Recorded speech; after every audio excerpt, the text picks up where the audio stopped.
Picture yourself, 78 years old, your spouse is gone, your children live 3 states away, and last month your doctor told you it was time to stop driving. You're still capable of living at home, but only if someone brings you groceries, takes you to appointments, and helps you when something goes wrong. In some states, there are programs designed to keep you independent. In others, the official retirement plan is, I hope you got some close relatives. Today we're looking at the 10 worst states for growing old alone. This isn't about golf courses, sunshine, or whether Social Security gets taxed. It's about long-term service and supports for seniors, and which states really suck in that department. Let's take a look. Number 10, Montana. Montana's beauty comes with distance, sparse communities, limited transportation, healthcare worker shortages, and long drives to specialists for anything over jock itch. When you're older and you don't have that license, you don't have someone to drive you around all the time, good local transportation is very important. Places like Montana, they don't really invest in that. On top of that, their towns aren't that big, so they really don't have a need for it. But the few people that do live in town, it kind of sucks for them when they lose their driver's license. I'm sure there's some discounts for Uber or Lyft. I know taxis used to have that for older people back in the day, and that's kind of good in a city. They don't have that if you're living in the outskirts of a town. They might, but you'll be waiting a while and it's gonna cost you a fortune. There's a bar/pizza place not too far from my house. One of the old guys that's always in there, he just lost his license. He said he's gotta call Uber all the time to take him to the strip club. Aging is never dignified. Now we're gonna look at some of the statistics and some of the categories. Not all of them, because there's like 50 to come up with the total ranking. I'll just kind of tell you the ones where they really suck at. And in Montana's case, they're ranked 50th in the nation when it comes to nursing staff turnover rate at nursing homes. They're also a little short on adult day service facilities, which they're ranked 47th for that one. Number 10, Alaska. That's right, we got 2 number 10s on this one because they pretty much have a lot of the same problems. And their total ranking was exactly the same. Everything I said about Montana is a little bit more. They just happen to have a few more facilities for the older folks. Per capita, I should say. But Alaska is kind of a wild card here. The geography of this state creates a lot of the problems that they have when it comes to elder care. One of the biggest complaints is they don't have a lot of community involvement with the elderly. I'm not saying they don't have any, but compared to other states, they're a little bit lacking, and a lot of that has to do with the size of the communities. You got Anchorage and Soldotna and a couple other places that are even, considered a town. Everything else is almost like a little burg or a fishing community. That's about it. And a lot of the elderly live in these very small towns. And there's a lot of miles of road into the wilderness between you and that doctor that's going to take a look at your jock itch. Now, one of the things they ranked poorly in was community integration. And they come in 50th when it comes to percentage of people admitted to nursing homes who were successfully discharged to the community within 100 days. A lot of times, if they don't have the facilities or they don't have the support system in your small town, they're going to keep you in the hospital a little bit longer than you might have stayed if you were in, let's say, Anchorage. And of course, they're also ranked 50th when it comes to transportation. We kind of already talked about that.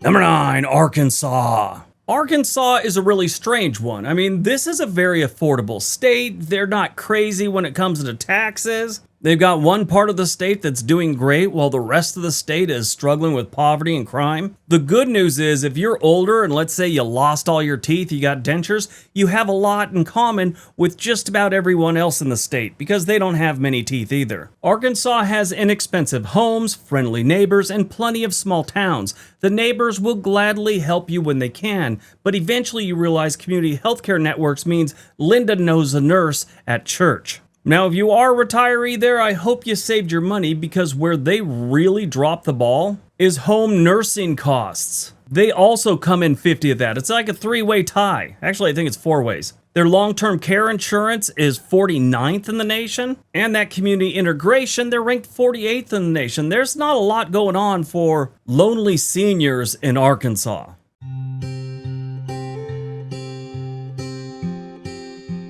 Number 8, Wyoming. Wyoming doesn't tax your retirement income, which is wonderful. You can use all that savings to pay for Ubers to take you to your specialists. Their biggest problem is, much like Alaska and Montana, they're sparsely populated, so Wyoming may let you keep more of your retirement money. The problem is finding someone nearby who will accept it. Yeah, so if it isn't apparent already, Wyoming, Alaska, Montana share the same thing. They got a lot of wilderness between towns and cities, and when you look at their cities, they're really not cities. They're glorified towns. Now, when you look at their rankings, one they're really bad at is aging and disability resource centers. This is their weakest link. They're ranked 50th in the nation. Their Medicaid for low-income people with disabilities, they're 46th. They have another thing called choice of setting and provider. They're ranked 47th. In other words, you don't have a lot of options. And that sort of gets us to the end of the sparsely populated places. I mean, that's what Wyoming, Alaska, and Montana all have in common. And that's one of the biggest hurdles when you are aging alone. You don't have that car, and the distance between everything is a killer. Number 7, Louisiana. Retiring in Louisiana means excellent food, strong communities, and relatives who never let you leave their house without carrying a plate out with you.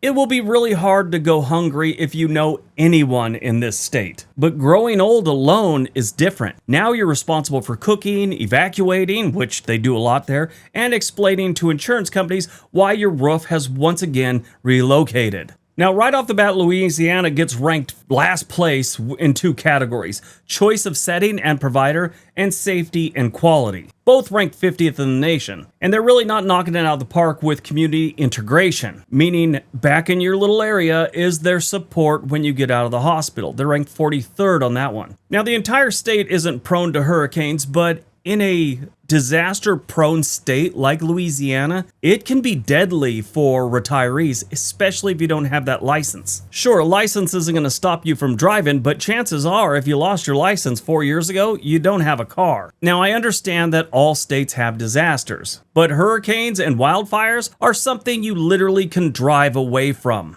Earthquakes, that's a different story. They just happen, no warning, and you kind of got to ride it out whether you like it or not. You really just have to make sure you have your heart medication on you at all times, because one of those rattlers will get you going.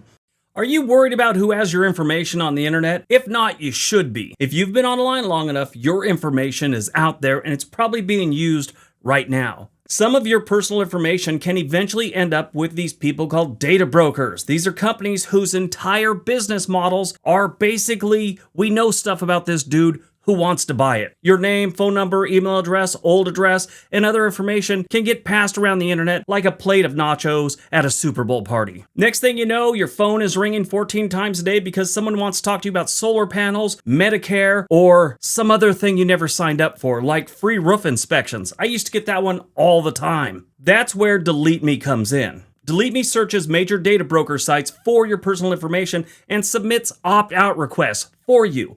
When they get the request, the brokers legally have to remove it.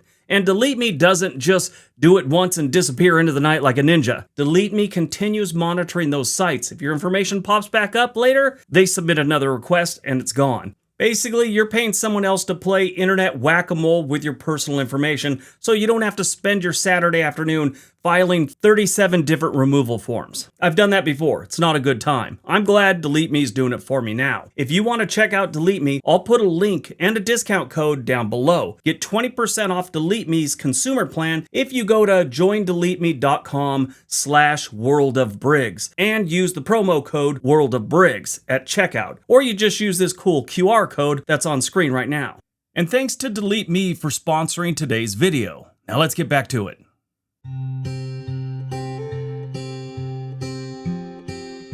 Number 6, Oklahoma. Oklahoma is affordable, but some rural medical appointments require planning, the likes of which would be envious by most military planners. Pack water, medication, phone charger, and enough snacks to survive a waiting room. Though it's not as bad as Wyoming, Montana, and Alaska, Oklahoma is pretty sparsely populated once you get outside of, like, Oklahoma City and Tulsa. Being alone in Oklahoma as a retiree is pretty rough. I mean, even if you're not a retiree, you're still pretty lonely in Oklahoma. Just something about that state. I mean, I don't know. I never found it as friendly and opening as you do in the Midwest and southern states. It's like the entire state has a chip on their shoulder, and I don't know why. I've been to Oklahoma more times than I'd like to admit, and I found the people very abrasive. Before some genius says, well, it's probably you. Actually, I'm a very easy person to get along with. Making friends and having a conversation with a stranger has never been a weakness of mine.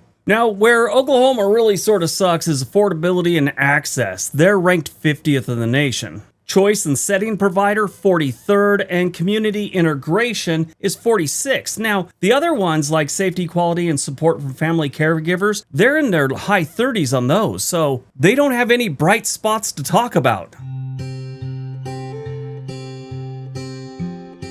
Number 5, South Carolina. South Carolina's a really good state, and it's become very popular. A lot of people are moving there, and it's not just for the food and the ocean views. And it's not one of the best places to retire, but recently they've been kind of advertising themselves as a retirement-friendly place. Any positive ad you see about South Carolina, it always shows older people in golf carts these days. They're trying to get those halfbacks, which we've talked about before on this channel. A lot of people will move to Florida, they don't like it as much as they thought they would, so they head halfway back to New York, New Jersey, wherever, South Carolina. It's not technically halfway back, I understand that's just a saying they have for people that come back up the coast a little bit. But those brochures never show you waiting 6 weeks for someone to install a wheelchair ramp. Apparently that photograph didn't test well with the marketing department. Now, South Carolina's stats don't look great. Their affordability and access is also ranked 50th. Yes, a lot of them overlap. Safety and quality, 46th. Support and family caregivers, 47th. And community integration, 47th. The only one that's decent is choice and setting provider. They're 34th. That's not even decent. That's not even middle of the road. You suck, South Carolina, when it comes to lonely retirees.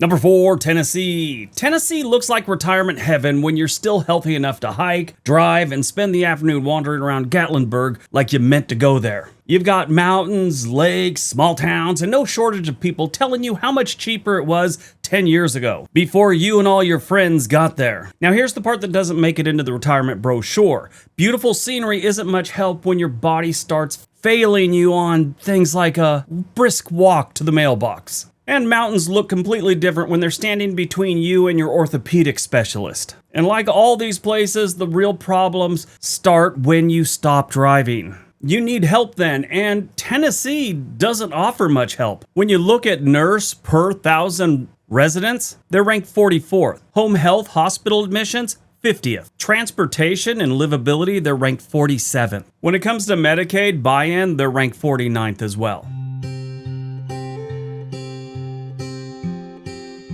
Number 3, Mississippi. Mississippi looks great on a retirement budget spreadsheet. Housing is cheaper, taxes may appear manageable, and your Social Security check might stretch further than it would in places like California or Massachusetts. At first, you feel like you've cracked the retirement code. Then you need regular transportation, home repairs, prescription delivery, lawn care, help with meals, and someone to check on you after your surgery, and suddenly that bargain price retirement starts developing expensive little attachments. It's like accessories. Retirees learn the difference between low-cost living and having services necessary for continued living. Mississippi is very much a family-focused state, and I think they rely on that a little too much, and they don't realize there's a lot of lonely seniors out there. I'm sure they do realize it, but they're not making moves to help them. When you look at their assisted living supply or number of facilities, they're ranked 46th. Home health aid supply, it's 48th. Nursing home hospital admission, they're ranked 48th. You know, affordability goes a long way when you're retired or you're a senior, especially you're a lonely senior, but you gotta have some help. You start weighing which one's more important, affordability or the occasional visit from someone to make sure you're not collapsed on the floor.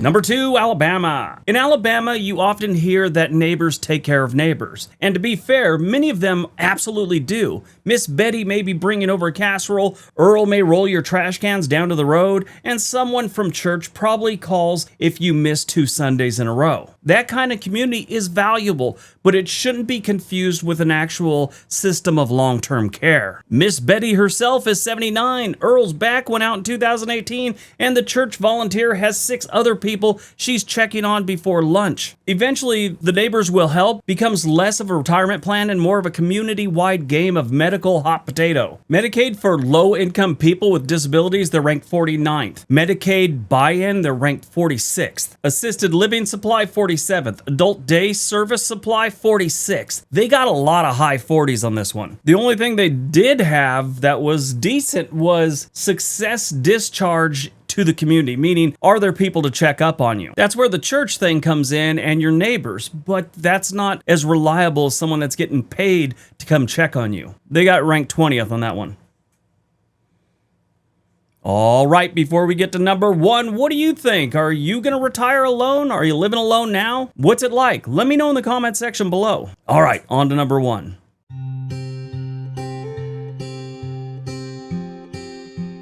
And number 1, West Virginia. West Virginia has many things retirees really want. Affordable homes, small communities, slower living, and scenery that looks like someone spent extra money in the backyard. It can feel like a perfect place to disappear from the noise of modern America. The problem is, when you get older, disappearing becomes less charming when healthcare workers, transportation providers, and emergency services are having trouble finding you. And that is a big problem in much of West Virginia. Sure, maybe not in Morgantown or Charleston or Buchanan, where we just talked about on another video. But when you get up in the hills and you're along one of the roads, it might be harder and harder for them to get to you or find you at all. A routine specialist appointment can involve winding roads, mountain passes, and enough elevation change to make your blood pressure monitor give you the heads up. West Virginia also has one of the oldest populations in the country, which means more people need assistance, while many of the younger workers who might provide that have moved elsewhere. That leaves one uncomfortable question. What happens when an aging state begins running out of people who can actually help the aging residents? It's a rough spot for any community to be in. When it comes to long-term care insurance, they're also tied for the bottom of the barrel with being ranked 50th. They share the same number with a few states where they're ranked 50th in the nation, or I should say like a 5-way tie